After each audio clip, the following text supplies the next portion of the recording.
Good morning students. This is chapter 1 of English second, the sentence यानी वाक्य। परिभाषा, शब्दों का वह समूह जिसका पूर्ण अर्थ या भाव स्पष्ट हो वाक्य कहलाता है। ठीक है, यानी शब्दों का एक ऐसा समूह जिससे हमें उसका पूरा अर्थ स्पष्ट हो जाए वो आपका वाक्य कहलाएगा। जैसे Rohit buys a beautiful mobile, Rohit एक सुंदर मोबाइल खरीदता है। तो ये शब्दों का एक समूह है जिससे हमें पूरा अर्थ स्पष्ट हो रहा है कि रोहित जो है एक सुंदर मोबाइल खरीदा उसने। ठीक है, we will go to Aligarh, हम अलीगढ़ जाएंगे। नोट, वाक्य में कर्ता क्रिया कर्म होने पर उसका भाव स्पष्ट होता है। जब वाक्य में कर्ता होगा, क्रिया होगी और कर्म होगा, यानी सब चीज़ें होंगी, तब उसका भाव हमें स्पष्ट होगा। अब आपका आता है काइंड्स ऑफ सेंटेंस, यानी वाक्य के भेद। फर्स्ट है आपका असर्टिव सेंटेंस, यानी सूचनात्मक वाक्य।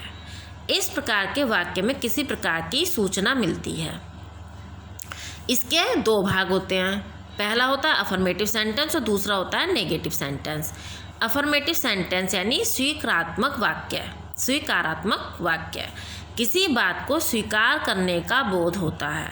ठीक है, इससे पता चलता है कि सेंटेंस यानी सिंपल सेंटेंस होगा आपका। जैसे the sun rises in the east, सूरज पूरब में निकलता है।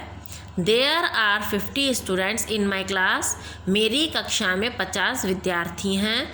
द डे वॉज हॉट, दिन गर्म था। ठीक है, तो आप सिंपल सेंटेंस हो गई आपके। अब आता है सेकंड आता है इसमें आपका नेगेटिव सेंटेंस, यानी नकारात्मक वाक्य। किसी बात को स्वीकार ना करने का बोध होता है। ठीक है, उसमें नहीं आएगा, मतलब आई डू नॉट लाइक टी, मैं चाय पसंद नहीं करता हूँ, नहीं है ना, नहीं आ गया तो ये नेगेटिव सेंटेंस हो गया। It makes no difference, no आ गया इसमें।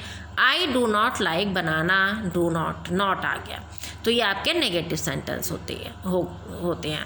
अब आपका सेकंड आते हैं इंटेरोगेटिव सेंटेंस। इंटेरोगेटिव सेंटेंस यानी प्रश्नवाचक वाक्य। इन हिंदी में क्या कहते हैं? प्रश्नवाचक वाक्य। इससे किसी प्रश्न के पूछे जाने का बोध होता है।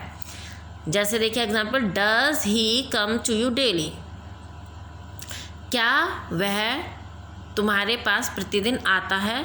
तो क्वेश्चन पूछा गया है। ठीक है, तो ये इंटेरोगेटिव हो गया। What makes you laugh, where does he live, वह कहाँ रहता है?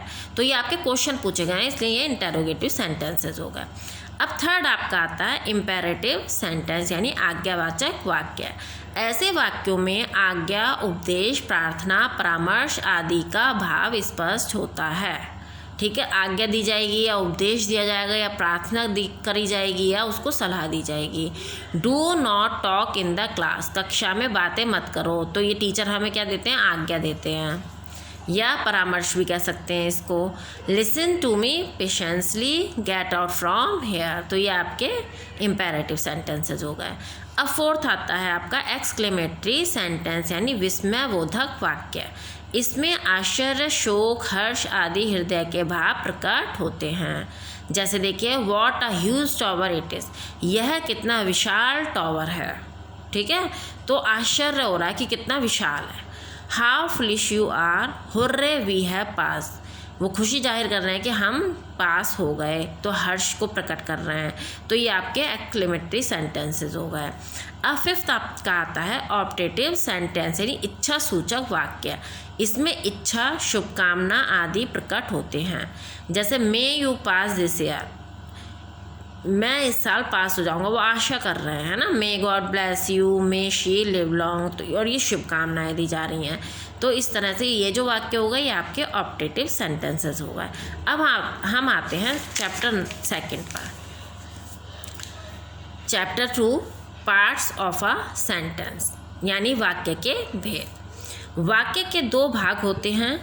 फर्स्ट होता है सब्जेक्ट, दूसरा होता है प्रेडिकेट। यानी सब्जेक्ट मीन्स उद्देश्य, प्रेडिकेट मीन्स विधेय। हिंदी में भी आपने पढ़े होंगे कि वाक्य के दो भेद होते हैं, उद्देश्य और विधेय, भाग होते हैं, सॉरी। फर्स्ट है सब्जेक्ट, यानी उद्देश्य या कर्ता। वाक्य का वह भाग जिसके बारे में कुछ कहा जाता है वह सब्जेक्ट कहलाता है, यानी उद्देश्य कहलाता है। जैसे मीना ड्रिंक्स टी, मीना चाय पीती है। This little boy is my brother, यह छोटा लड़का मेरा भाई है। तो इसमें मीना के बारे में कुछ कहा गया है इस सेंटेंस में, इसलिए मीना आपका सब्जेक्ट हो गया। और इस वाले सेंटेंस में, सेकंड सेंटेंस में दिस लिटिल बॉय यानी इस छोटे लड़के के बारे में कहा गया, तो यह छोटा लड़का आपका सब्जेक्ट हो गया।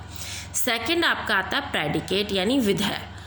वाक्य का वह भाग जो सब्जेक्ट के बारे में कुछ बताता है वह प्रेडिकेट कहलाता है। यानी ये तो सब्जेक्ट हो गया। अब यानी ये जितना भी आगे का बच्चा, यानी मीना के बारे में जो कुछ भी कहा गया, ड्रिंक्स ची, ये आपका प्रेडिकेट हो गया।